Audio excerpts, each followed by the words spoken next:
കോൺഗ്രസ് ഭരിക്കുന്ന ചേന്നമംഗലം സഹകരണ ബാങ്കിൽ വായ്പാ തട്ടിപ്പിനെ തുടർന്നുണ്ടായ നഷ്ടം ഭരണസമിതി അംഗങ്ങളിൽ നിന്ന് ഈടാക്കാൻ എറണാകുളം ജില്ലാ സഹകരണ ജോയിന്റ് രജിസ്ട്രാറുടെ ഉത്തരവ്.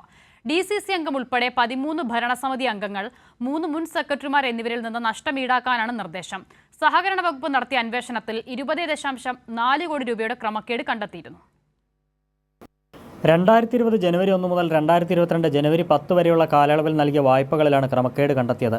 ബാങ്കിന്റെ പ്രവർത്തന പരിധിക്ക് പുറത്തുള്ള നിലം കാറ്റഗറിയിൽപ്പെട്ട വില കുറവുള്ള വസ്തു ഈടായി സ്വീകരിച്ച് അധിക മതിപ്പുവില കണക്കാക്കി 25 ലക്ഷം രൂപയുടെ 66 വായ്പകൾ ക്രമവിരുദ്ധമായി നൽകിയെന്നാണ് കണ്ടെത്തൽ.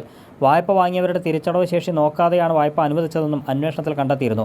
ബാങ്ക് ഭരണസമിതി അംഗം ലിജോ കൊടിയൻ ഉൾപ്പെടെയുള്ളവർ നൽകിയ പരാതിയിലാണ് സഹകരണ വകുപ്പ് അന്വേഷണം നടത്തിയത്. സഹകരണ വകുപ്പിന്റെ അന്വേഷണത്തിനെതിരെ ബാങ്ക് ഭരണസമിതി ഹൈക്കോടതിയിൽ ഹർജി നൽകിയിരുന്നെങ്കിലും അനുകൂല തീരുമാനം ഉണ്ടായില്ലെന്ന് മാത്രമല്ല, അന്വേഷണ റിപ്പോർട്ടിന്മേൽ ആവശ്യമായ തുടർ നടപടികൾ സ്വീകരിക്കാൻ ജില്ലാ ജോയിന്റ് രജിസ്ട്രാറോട് നിർദ്ദേശിക്കുകയും ചെയ്തു.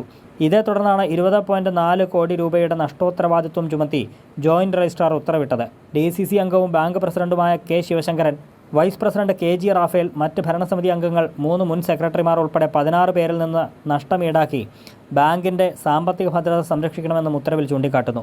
ഉത്തരവ് ലഭിച്ച് 1 മാസത്തിനകം പലിശ സഹിതം ഇവരിൽ നിന്ന് ഈടാക്കുന്നതിനും അല്ലാത്തപക്ഷം റവന്യൂ റിക്കവറി അടക്കമുള്ള നിയമ നടപടികൾ സ്വീകരിക്കുന്നതിനും ബാങ്ക് സെക്രട്ടറിയുടെ ചുമതല വഹിക്കുന്ന ഉദ്യോഗസ്ഥയെ ചുമതലപ്പെടുത്തുകയും ചെയ്തു.